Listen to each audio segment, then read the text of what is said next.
Imagine stepping into a world that, until really very recently, was practically a state secret, a realm of just exquisite beauty, reserved exclusively for the ultra-rich, the powerful, the historically significant. I mean, for over a century, this place existed almost like a whispered legend among the elite. It really is a remarkable thought, isn't it? To think of an artistic and architectural masterpiece steeped in such, profound history, remaining almost entirely hidden from the public eye for generations. Yeah. It feels a bit like uncovering a forgotten treasure finally brought into the light. And what a treasure it is.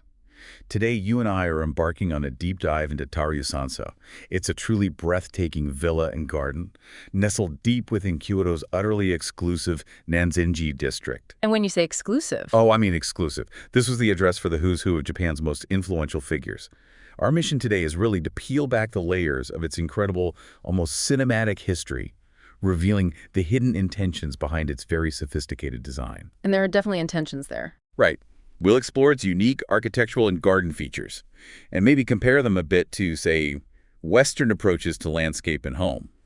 We'll also unravel the fascinating lineage of its owners. I mean, from samurai-era elite all the way to modern tech billionaires, and try to figure out why this particular corner of Kyoto became the ultimate trophy property. That term really fits, doesn't it? It does.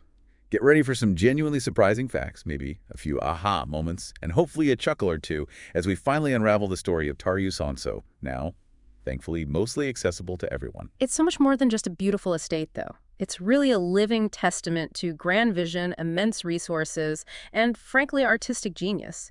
And it perfectly illustrates how the very concept of value in such a place can evolve so dramatically through time and through the hands of different owners. It's like a microcosm of Japanese history and aesthetics. Exactly, all wrapped up in one garden. Okay, let's unpack this. To truly appreciate Sanso, we have to rewind way back to its genesis, to a profoundly turbulent yet strangely, incredibly opportunity-filled period in Japanese history. The Meiji Restoration, late 19th century.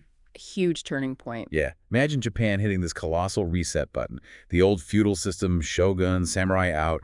The emperor was symbolically back in power, and with that came some pretty radical, sometimes jarring, changes across society. You're absolutely right. And one of the most seismic shifts for our story, the story of these villas, was the new Meiji government's Jochirei, the land confiscation order, issued back in 1871. Jochirei. Yeah. And this wasn't some minor administrative tweak, This decree fundamentally stripped Buddhist temples, including the immensely powerful Nanzenji temple complex, which had held vast territories for centuries of their ancient landholdings. Wow. Just took it. Essentially, yes. Think about that. A sudden, massive redistribution of prime real estate. Land previously held by powerful religious institutions for hundreds of years, now suddenly available on the open market. It was an unprecedented shift of power and assets. And this wasn't just any land, right? We're talking incredibly coveted prime real estate situated right at the serene, picturesque foot of Kyoto's Higashiyama Mountains. Exactly. Prime location doesn't even begin to cover it. And it wasn't just pure chance that this area became this exclusive enclave either, was it? I read the Kyoto government, with what seems like astonishing foresight now, formally designated this area a scenic zone. They did. They were, in effect, laying the groundwork, intentionally setting the stage for future high-end villas. It was less like a luxury villas coming soon billboard, and more like a carefully crafted, elegant blueprint for a new kind of aristocratic neighborhood. Creating a blank canvas, but with very specific high-end intentions already sketched in. What's truly fascinating here is that this wasn't just some chaotic byproduct of political upheaval. It seems like it was a deliberate, almost visionary act of urban planning. The sudden, vast availability of prime land was, in fact, one of three crucial pillars that converged to create the Nanzenji villa cluster as we know it today. It really transformed Kyoto's elite landscape. 3 pillars, you say? Oh. Okay, that sounds like a recipe for something truly grand.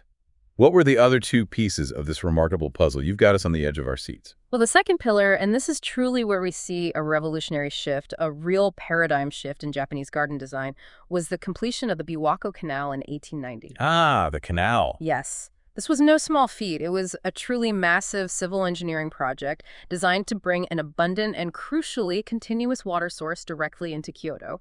Up until this point, most of Kyoto's water supply was far more limited, reliant on wells or maybe less robust natural springs. Ah, The Biwako Canal. I've Yeah. certainly heard about it. For those unfamiliar, wasn't it just a monumental achievement for its time, like Japan's answer to some of the great canal projects in the West, but focused on transforming a city rather than just, say, shipping goods between them? Precisely. It was an engineering marvel, especially considering the context of late 19th century Japan. The project involved digging some of Japan's longest tunnels at the time and integrating cutting-edge Western hydraulic technology. Like what kind of tech? Well, things like advanced pumping systems, Yeah. aqueduct construction techniques, stuff that was pretty new to the country.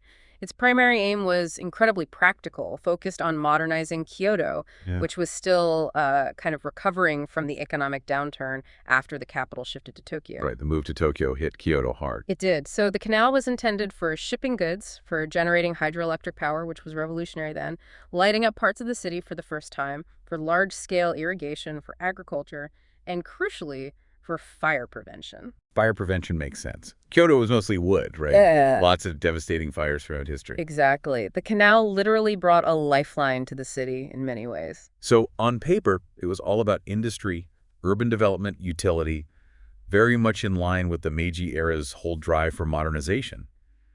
But how on earth did this industrial powerhouse, this feat of engineering, suddenly become the lifeblood of some of the most exquisite gardens in Japan? That sounds like the ultimate unexpected plot twist, doesn't it? Yeah, a bit. From pure function to pure aesthetic delight.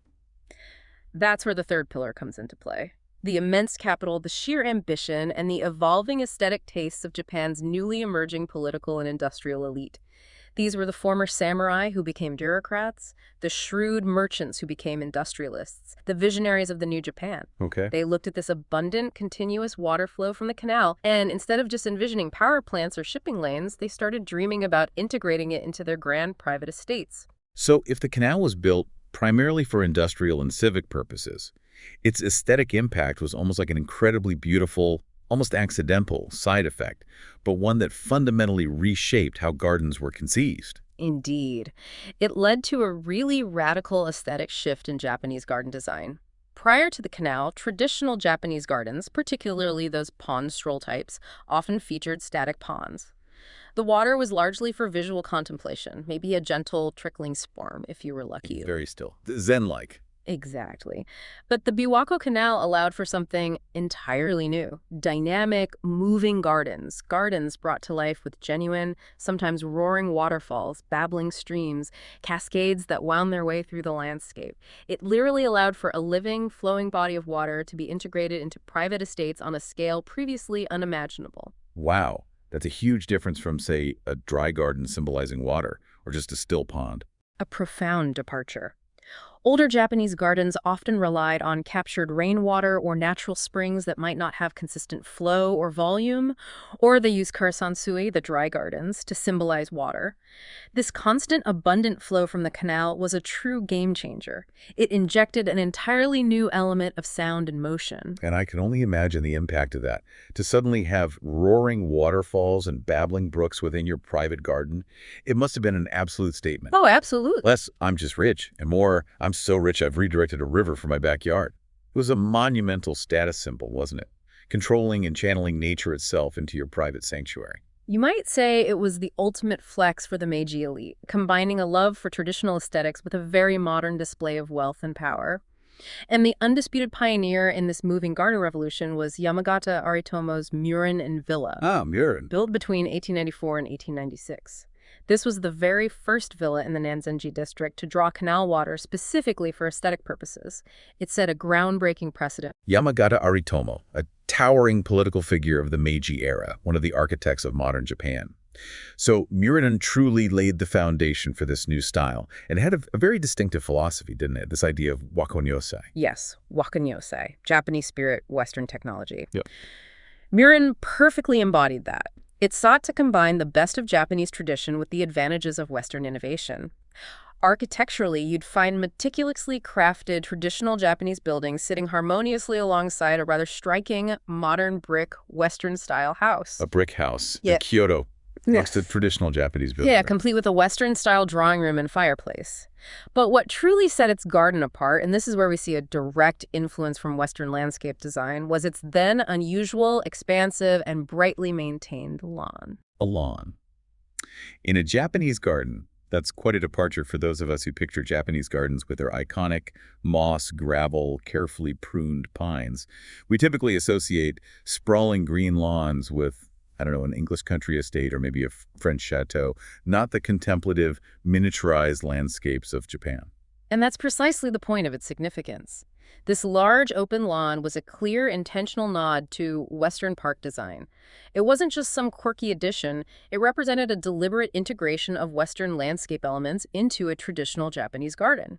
A bold statement about Japan's embrace of modernity while, carefully preserving its cultural heritage. Wow, imagine the conversations it must have sparked among the elite visiting back then. Right. It blended the deep contemplation and symbolic naturalism of a traditional Japanese garden with the open, expansive, more sort of human-scale feel of a European park. It was a fusion that really symbolized the new era. So the Nansenji Villa District, including our current focus, Taryu-Sanso, wasn't just a collection of beautiful accidents. It was the remarkable outcome of calculated political maneuvering, groundbreaking engineering genius, and the immense ambition and evolving tastes of Japan's new elite, all coalescing to create something truly unprecedented. It was, as you said, a perfect storm.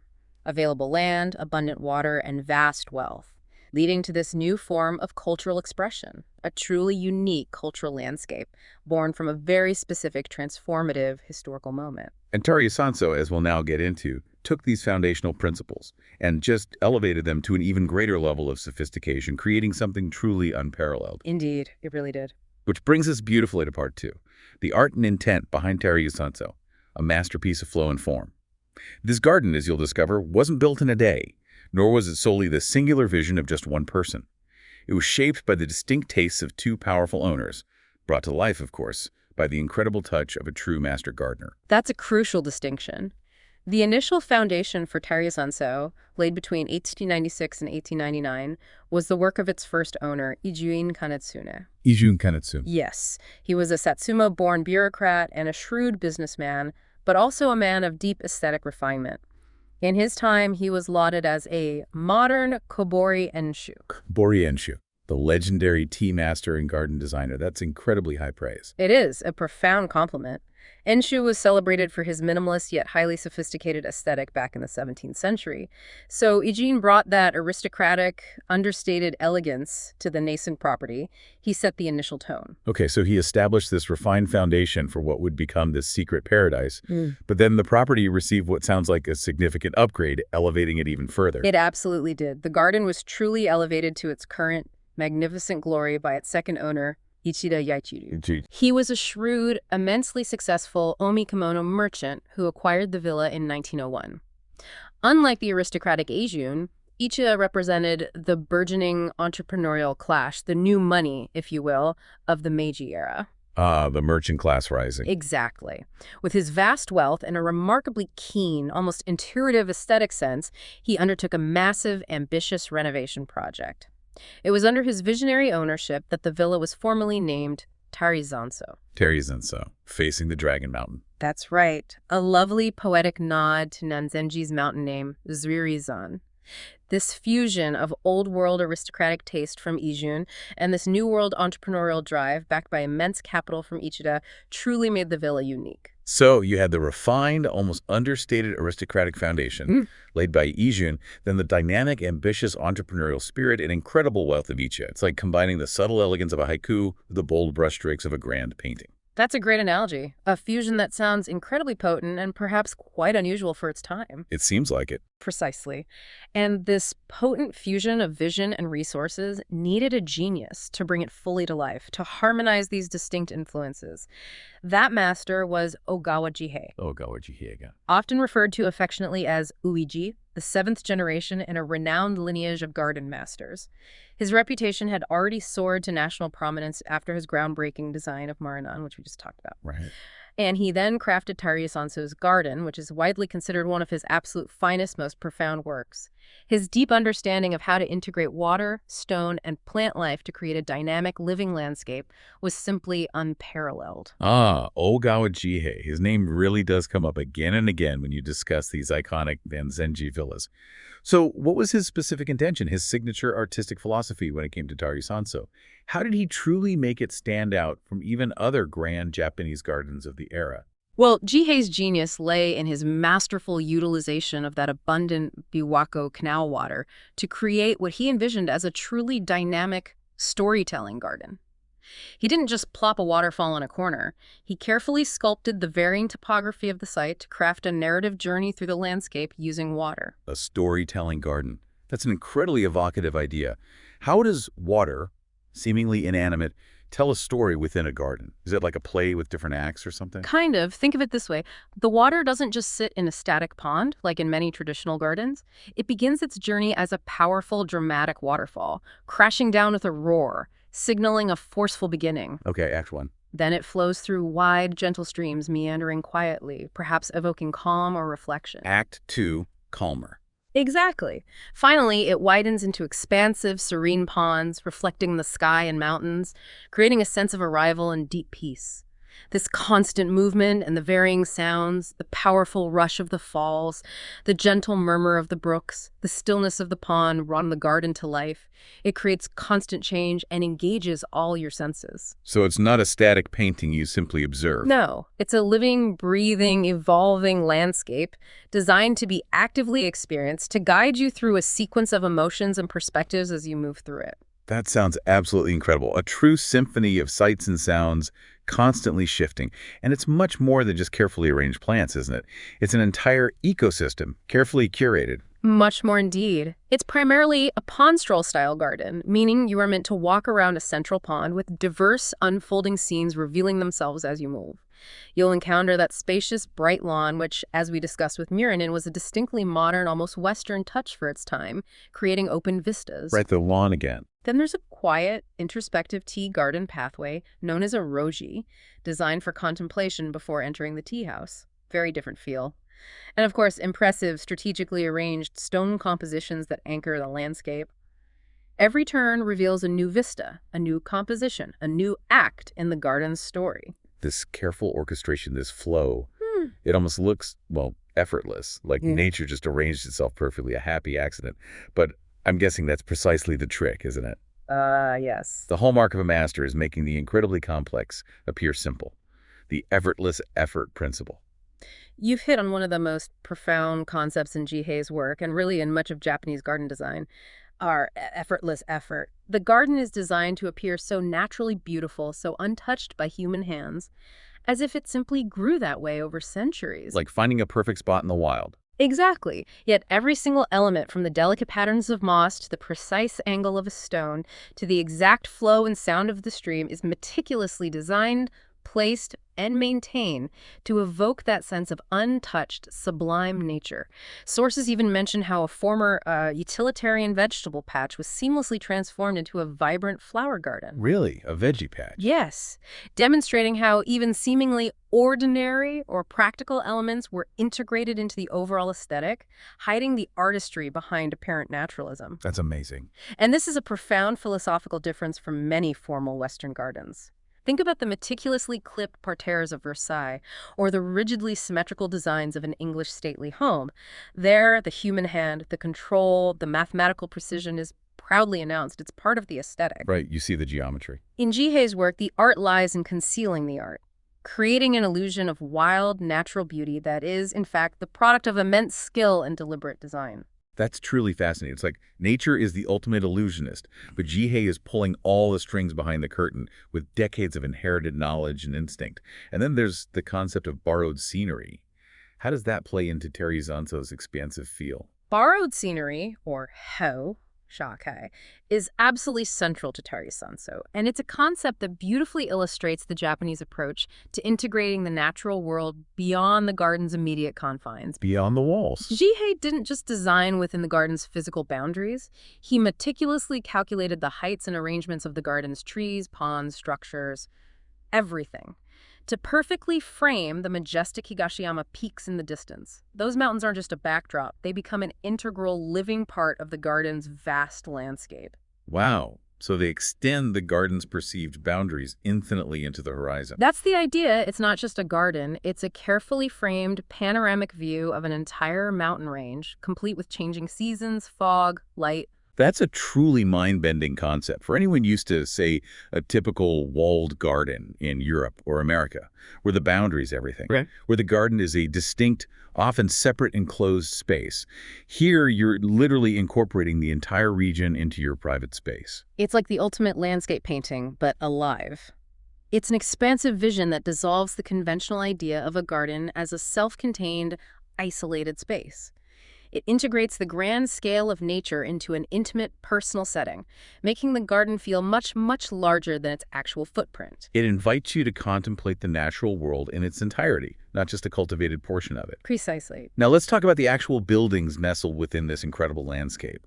I hear對龍山荘has quite the architectural pedigree too, and some specific design philosophies at play. It certainly does. The main building itself was recently designated an important cultural property just in 2024. That's a testament to its profound artistic and historical significance.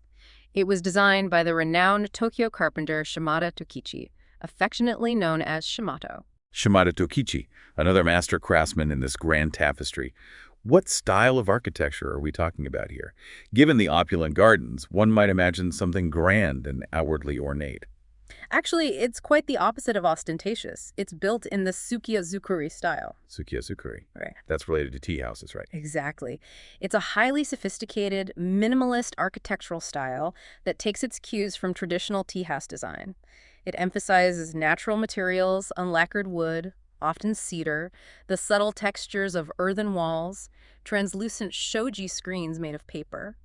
The philosophy is about refined simplicity, a quiet elegance, and a deep harmony with nature, rather than showy ornamentation. Authenticity of materials. Subtle beauty over grandeur. You got it. Okay, so understated natural elegance. I can see how that philosophy would pair beautifully with Ogawa Jie's effortless effort in the garden. They seem to speak the same language of subtle perfection. But there's a particular room, isn't there, that's considered the absolute architectural highlight, the Taryude. Absolutely. The Taryude, or facing Dragon Terrace, room is arguably the pinnacle of the architectural experience at Tai Sanso. It's a perfect embodiment of the concept of Nuokuitai. Which means?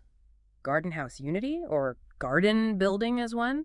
This section of the building projects dramatically, almost daringly, over the pond. When you're sitting in it, you quite literally feel as if you are floating on a boat, suspended just above the water, gazing out. Floating on a boat in your living room. Pretty much. It's an almost surreal, dreamlike sensation. That sounds like the ultimate immersive experience. Forget virtual reality, as this is the real deal. It really makes you question the boundaries of space and perception, doesn't it? It does, and it gets even better. When the large, meticulously crafted glass doors of the Taryududia are slid open, the room itself, the pond directly below you, and the magnificent borrowed scenery of Higashiyama beyond seamlessly merge into one continuous panoramic vista. So the architectural boundaries just dissolve. Completely. The room becomes part of the landscape, and the landscape flows into the room. This is a profound distinction from many Western architectural traditions, where indoor and outdoor spaces are often clearly separated by thick walls, distinct window frames that act as barriers. Here, the house isn't just facing the garden, it becomes part of it. It invites an unfiltered, unmediated experience of nature. A complete dissolution of the divide between built environment and natural landscape. Yeah. That's truly incredible. It's not just a view, it's a living, breathing, immersive landscape you inhabit. Yeah. You are literally in the landscape, not just observing it from inside. Exactly. That's the essence of Nuokuitai achieved perfectly there.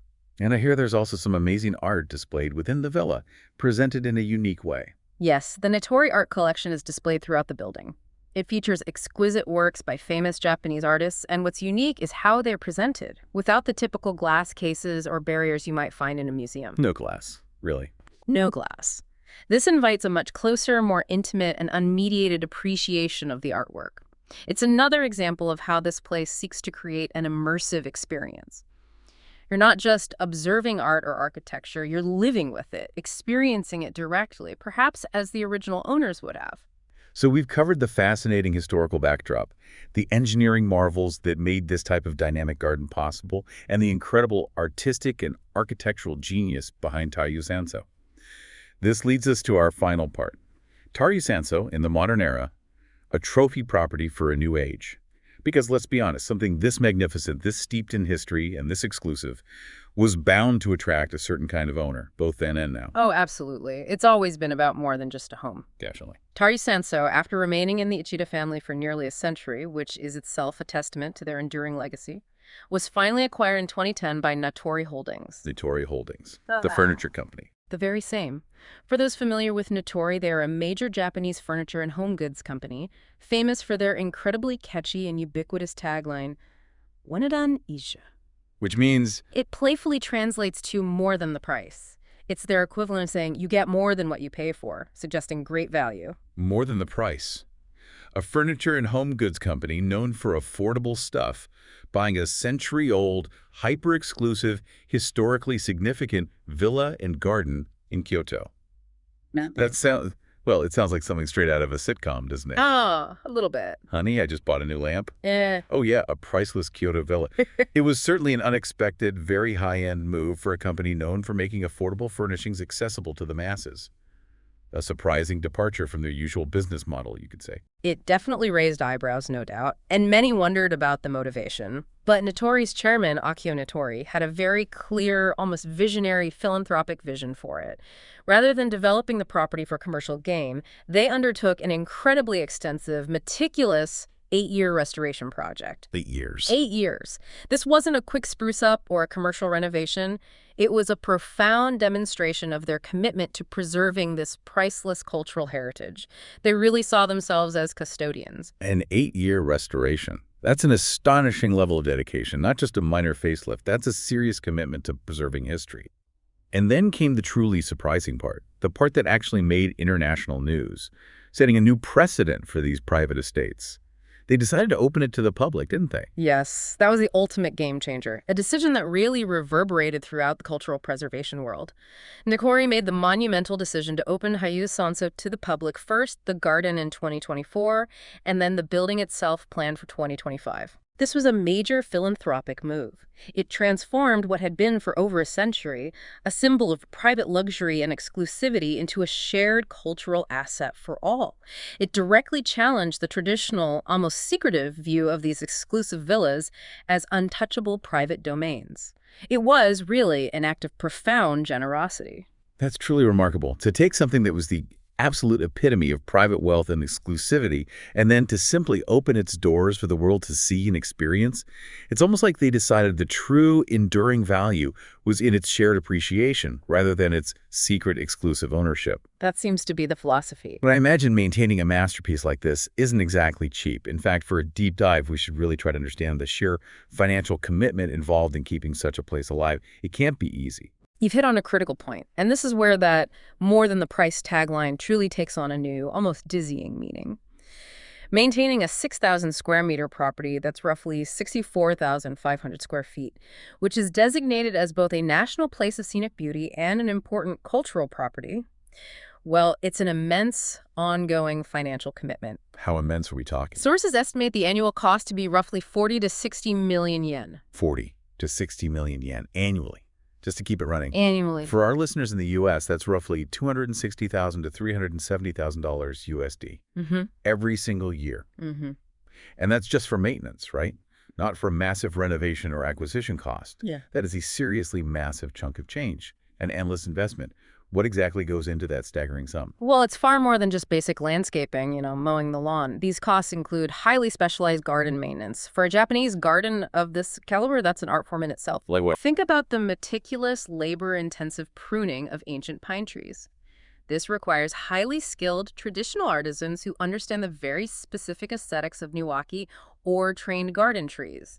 It's not just anyone with shears. Right, specialized skills. Then there's the delicate, nuanced care for the moss, which is carefully cultivated and maintained to give that sense of timeless tranquility. These aren't just chores. They're highly specialized, ongoing artistic endeavors. And the buildings. their historic wood structures. Exactly. Beyond the garden, there are regular structural checks and repairs for historic wooden buildings like Sanso. This demands expert carpenters who understand traditional Japanese construction techniques, often using specific types of wooden joinery that are now rare and incredibly expensive. Master artisans, not just contractors. Precisely. Skills passed down through generations. Then, of course, there are the operational costs associated with public access, the staff needed for security, for guiding visitors, for ticketing, the immense utility bills for lighting and climate control, insurance for a property of such immense value. It truly is a never-ending investment, certainly more than the price, when you consider the commitment required year after year, decade after decade. So it's not just more than the price to buy, it's more than the price to maintain forever, for future generations. That level of ongoing financial commitment alone makes Nitori's decision to acquire and then open it to the public even more profoundly significant. It really does. It's like they bought a priceless cultural relic and then decided to shoulder the immense burden and maybe the immense joy of its upkeep with the entire world. It's truly an act of cultural stewardship. It's a powerful statement about corporate responsibility and cultural preservation in the modern era.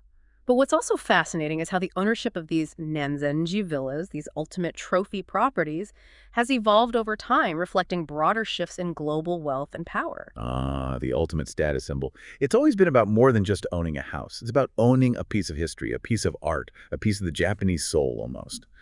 So who exactly has comprised this exclusive club of Kyoto Paradise owners throughout history? The lineage is incredibly fascinating. It traces the changing face of wealth and influence in Japan and increasingly beyond. It begins, as we discussed, with the Meiji-era statesmen who were the political architects of a new Japan figures like Yamagata Aritomo, who laid the very foundation for this district. Pioneers. Then ownership transitioned to the powerful industrialist families who built vast fortunes in the early 20th century. We have figures like Nomura Tokushichi, the visionary founder of the Nomura Financial Group, who built the magnificent Hikyunso, another jewel in the Nanzenji crown. Hikyunso, right. And of course, Ichida Yachiru, the astute kimono merchant who perfected Sanso. These were the titans of their respective eras, the financial and industrial powerhouses. So from the political architects of a new Japan to the captains of industry, the titans who built Japan's economic might. And now, in the 21st century, who are the modern heirs to this incredibly exclusive club? Who are the current custodians of these magnificent estates? Today, the owners include some of the biggest names in global finance and technology. It really reflects the new centers of immense wealth. We're talking about global IT billionaires like Larry Ellison. Larry Ellison, Oracle founder. The same.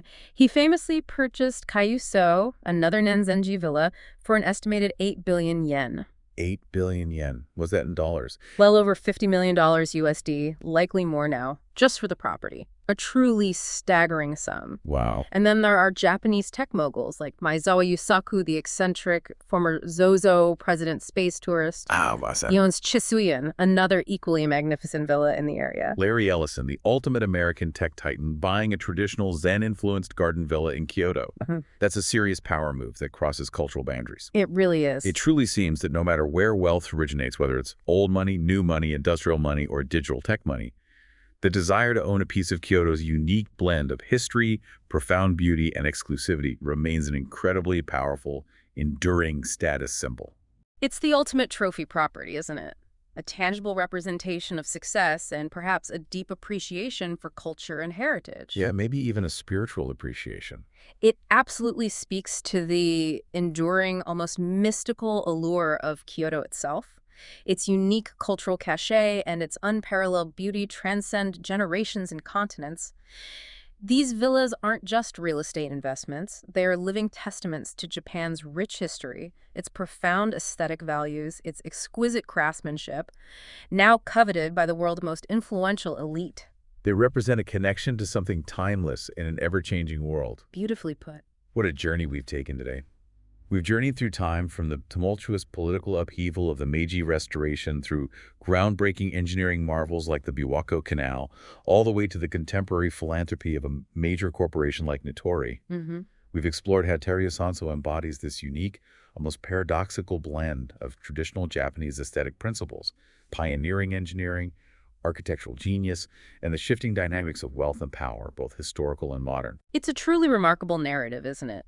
From land confiscated from ancient temples to a blank canvas for innovative garden design fueled by revolutionary modern engineering, Right. to a symbol of unparalleled status for Japan's wealthiest, and now, finally, a shared cultural treasure accessible to the world.